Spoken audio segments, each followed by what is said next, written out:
Good morning, Bucknutters. Welcome to the Bucknuts Morning 5 here on Wednesday, January 6th, 2016. I am Dave Biddle, and I am joined by Alex Gleitman. Alex, give us the latest on Donnie Corley. I know you changed your crystal ball to Ohio State. What did you learn about him, and what is the latest that you're hearing now with Donnie Corley? Yeah, well, Donnie's a guy who, I reserved holding off changing my crystal ball. Sean Shearer from our Michigan State site actually flipped it up a couple weeks back, hearing Ohio State was the team to beat after the official visit to Columbus, which went extremely well on the weekend of December 11th. But I held off because, Donnie's been, he's kind of been a flip-flop guy, and not in terms of playing games, but just, in terms of going back and forth in his head. At times Ohio State led, then maybe, Michigan's going to get back in the picture, Tennessee's, Notre Dame. Those were all schools, maybe at the top or near the top throughout the process. But the one constant has always been Michigan State.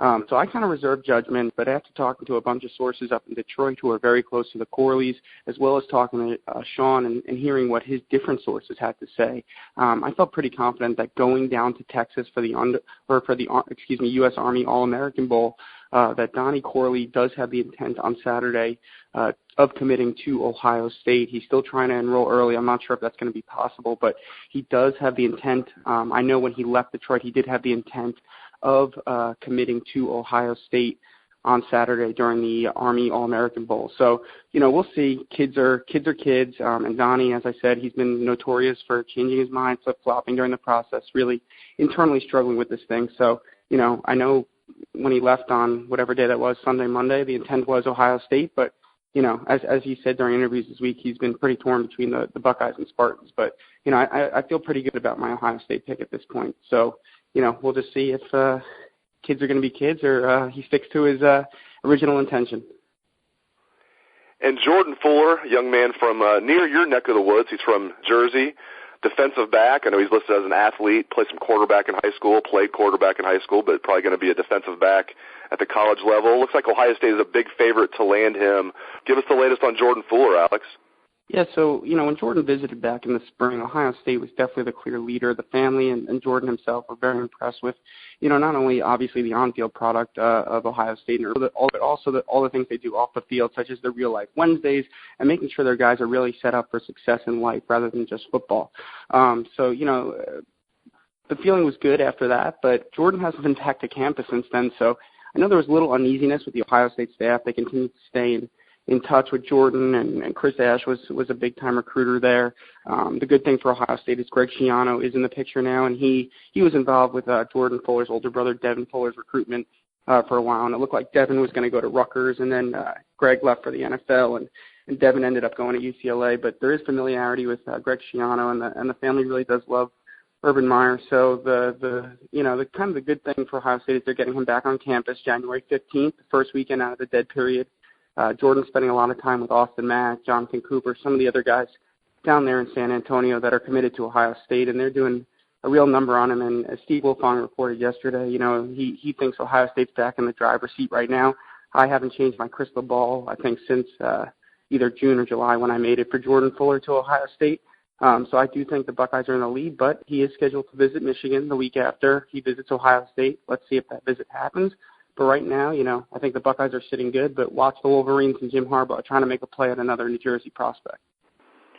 Defensive tackle recruiting, not going real well for the Buckeyes. Now, I will tell the listeners there's reason for optimism on the current roster because Robert Landers, I think, is going to be a stud. They were able to redshirt Robert Landers. I think he's going to have a tremendous career at defensive tackle.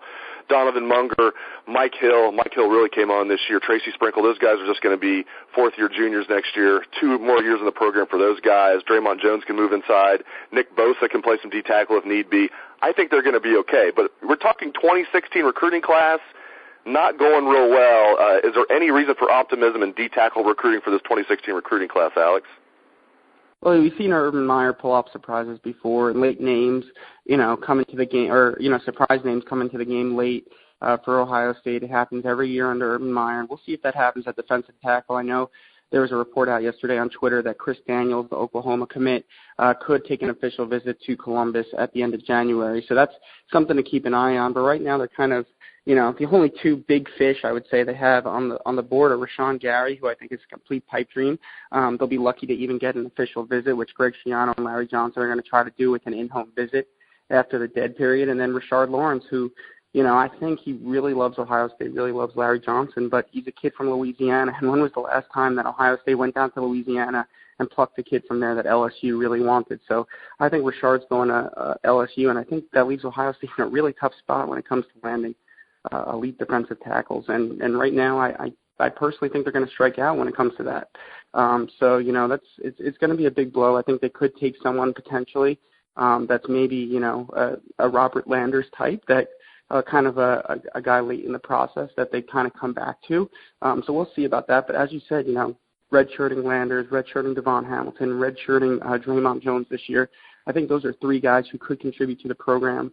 And it's almost like getting, them as freshmen next year or advanced freshmen because they did redshirt. So I don't think Ohio State's in a terrible position, but I do think they're going to strike out when it comes to the elite defensive tackles in this 2016 class. Yeah, and Josh Alibi or Josh Alibi, I've heard Urban Meyer pronounce it both ways, so I'm still not sure how to pronounce his last name. I'll have to ask Josh if I ever get a chance to interview him. He's another guy that redshirted at defensive tackle, Josh Alibi or Alibi. So they do have some depth there, but not looking good for 2016 recruiting.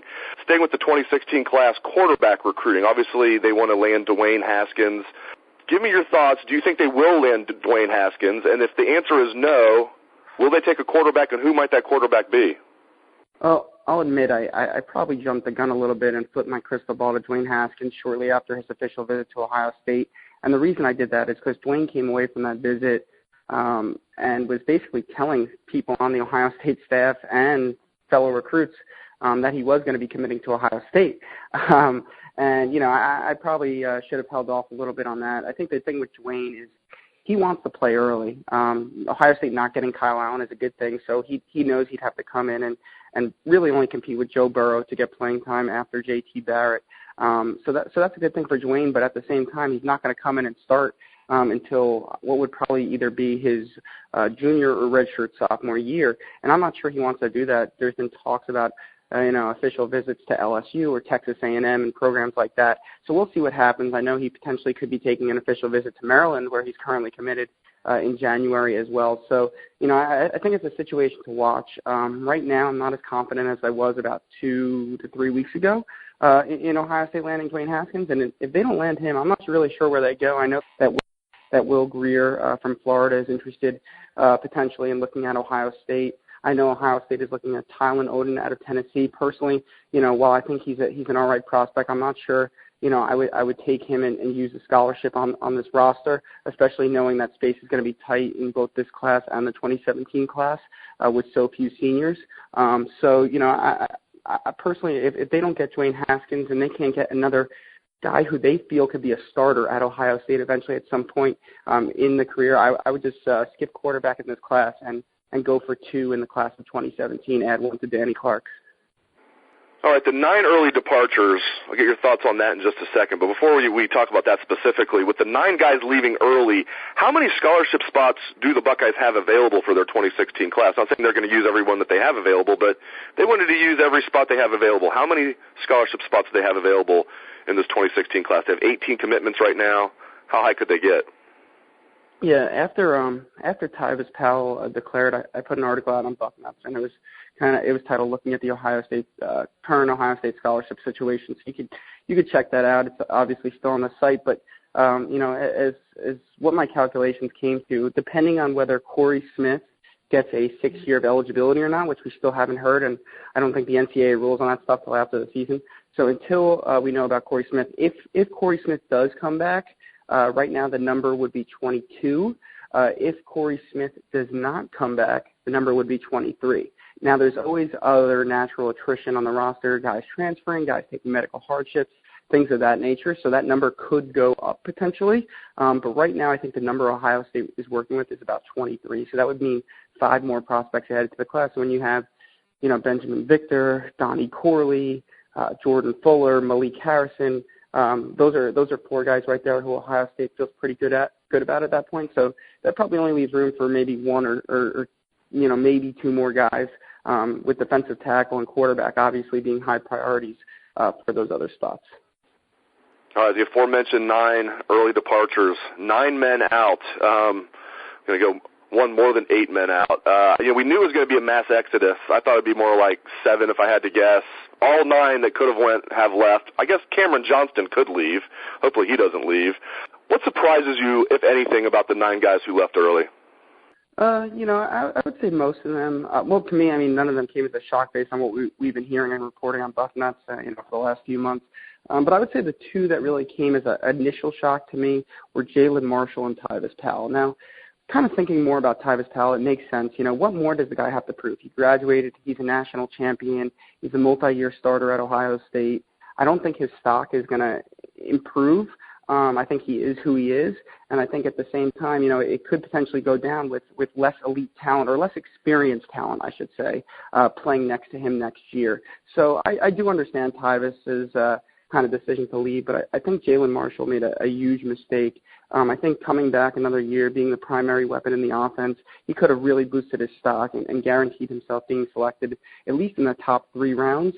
The word right now is, I think, Dave, you said yesterday on the site, 6th round potentially. I think he will get drafted because he's extremely versatile player. He's got tremendous potential.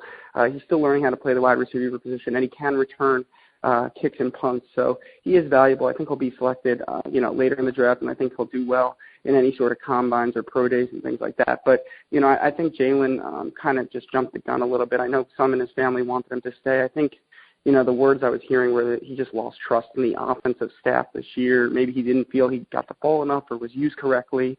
But I'm sure guys like Braxton Miller and Curtis Samuel and even Mike Thomas at times felt the same way. So, I think Jalen should have shown a little more patience with J.T. Barrett at the helm, a great distributor of the football, kind of just a new look on things from an offense perspective of Urban Meyer, Tim Beck, Ed Warner after this year, and just kind of let things rode out for 1 more year and then leave after next year if you're unhappy.